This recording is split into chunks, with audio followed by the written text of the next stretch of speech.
Pleased to invite Dr. Ellen Grizzle to speak with us. She is a consultant pharmacist and a business developer, associate professor, College of Health and Science, University of Technology, and I think she has a talk entitled Coming in from the Cold, Jamaican Cannabis. All right. Hi, good evening, everyone. Is it evening yet? Good afternoon.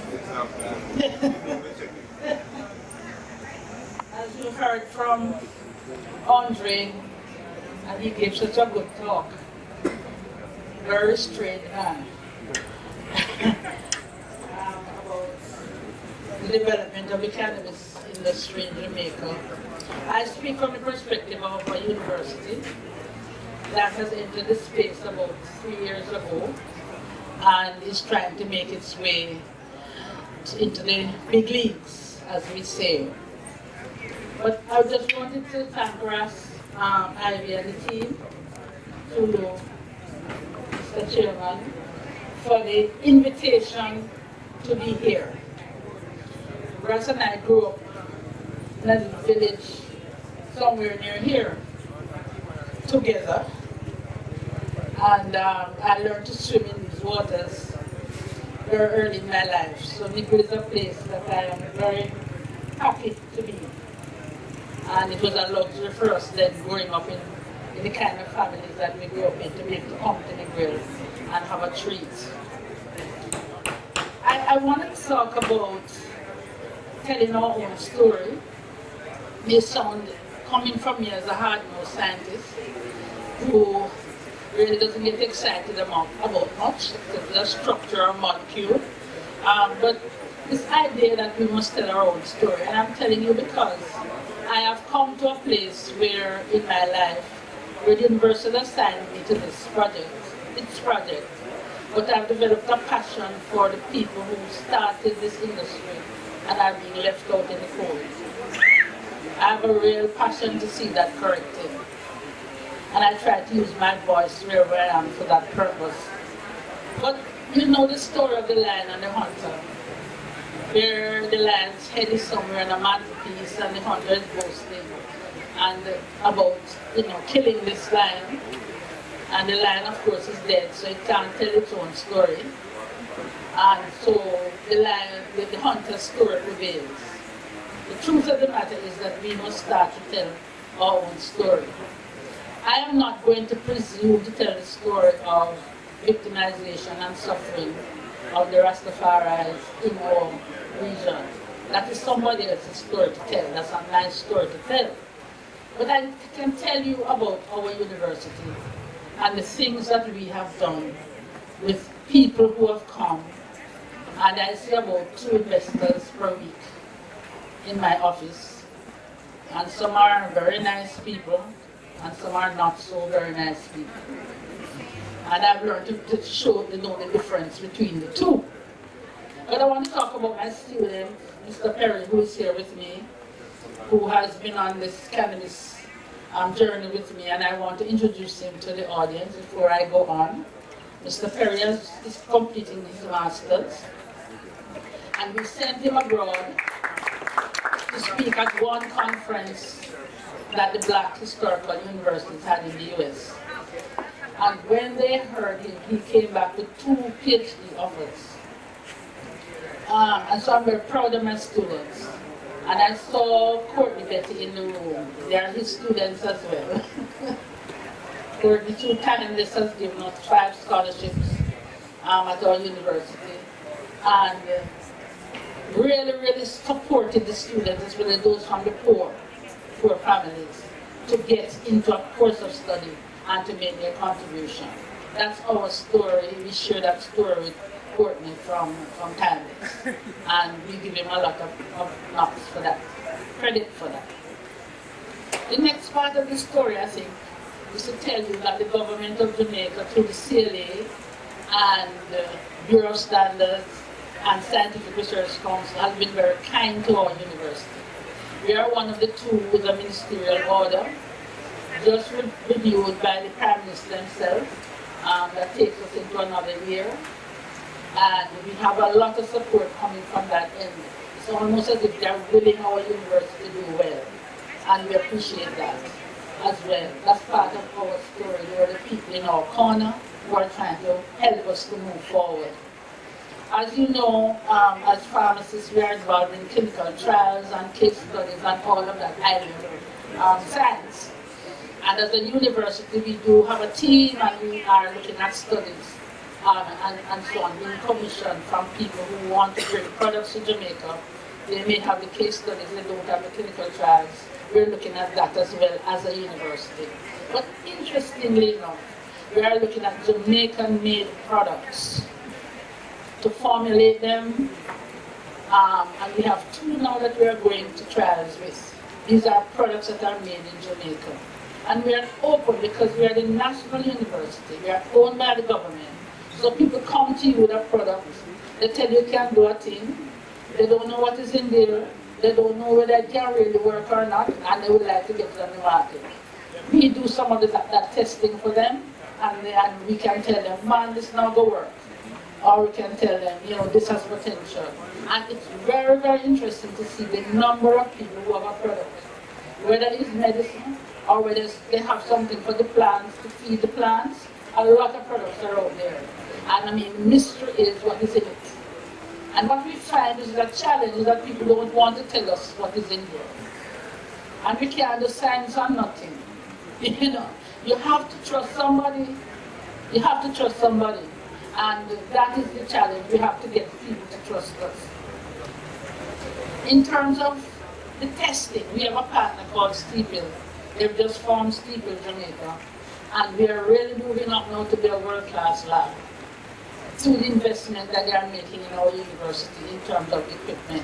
And we have a huge plan going to roll out in that testing space. But what they do is they train as well as invest. So they are training the students to be analytical in the cannabis space. They are analysts, they have basic training, but not for cannabis.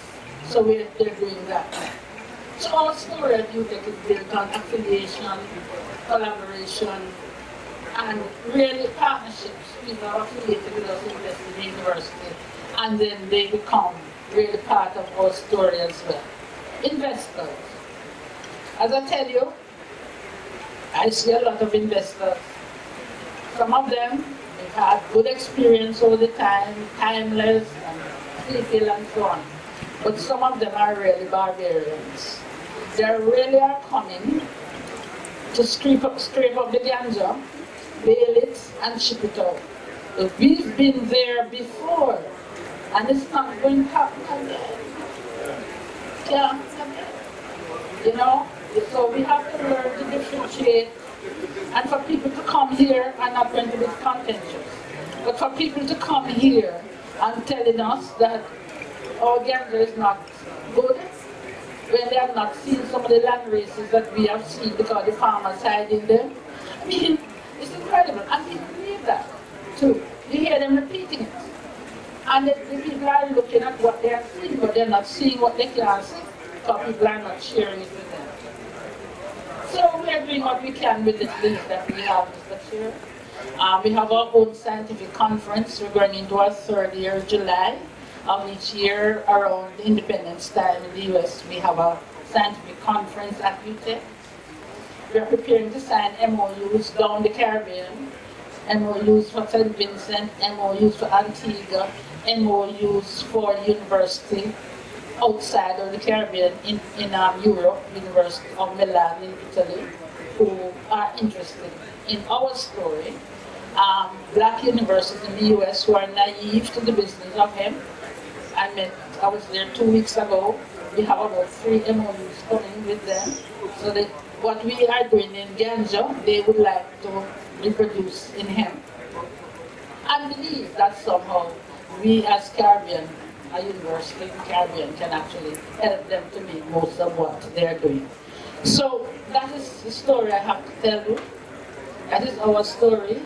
We believe that we must tell it ourselves, and we must not have people coming here and talking about what we are doing for us.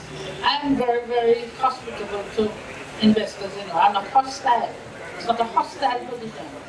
but it really is a position based on somebody who has grown in rural Jamaica and has seen what has happened to some of the best ideas that we have, from which the country has never benefited. So thank you for your attention, and I will take the questions that you have. All right, thank you, Dr. Grizzle. You've said quite a bit good work happening at UTech, students in training. You mentioned a couple of things that I just want to kick off the questions. You said that there are two products that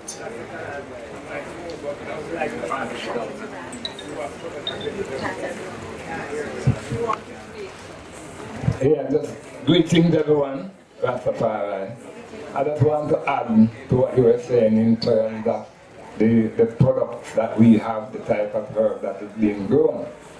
I just want to remind everyone here that while states in the US were legalized, that they had the opportunity to do all this scientific research and to do all this type of development, we had to be running and hiding from American helicopters.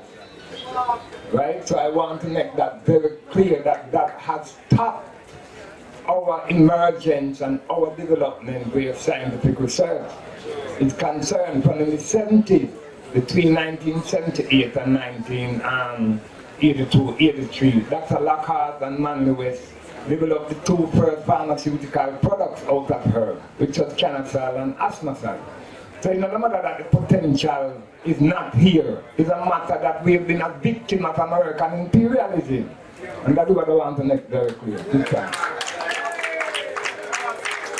yeah, the good time is Rastafari, the man himself.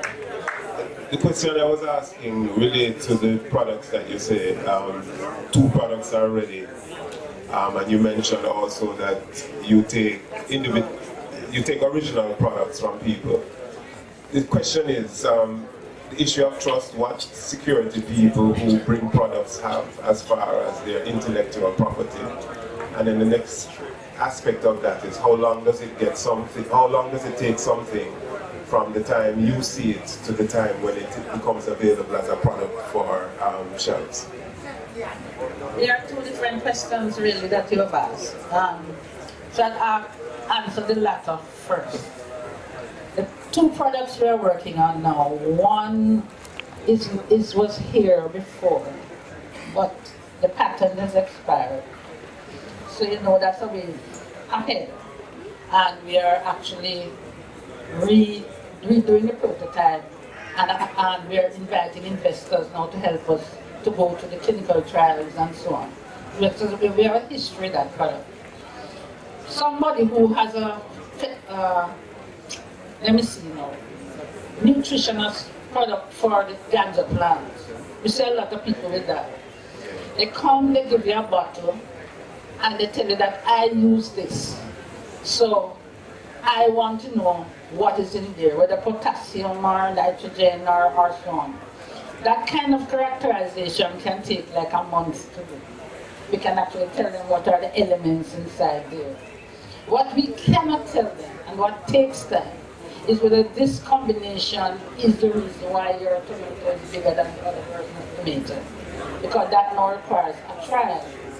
And that can take you a good 9 months before we can even begin to answer that question. And that requires collaboration, because that takes money, and many of the people who are coming forward with these products do not have money. So what the university sometimes try to do is try to interest somebody to see if we can get some money to get, because many of the times, like for that, because we are not an agricultural university, as we know, we will have to work with somebody else to get that going, but it takes money. And that's always the problem. You may find something that's a good candidate, but to get it to market where you can say it's working. And you know what's happening now is interesting? People are registering products in Jamaica now for agricultural products for the industry. And they have the label, they have everything, they have people marketing and so on. So again, there's good competition for that space. Any pressing questions from the floor before we move to our next speaker? Any further questions? All right. Thank you very much, Dr. Ellen Grizzle.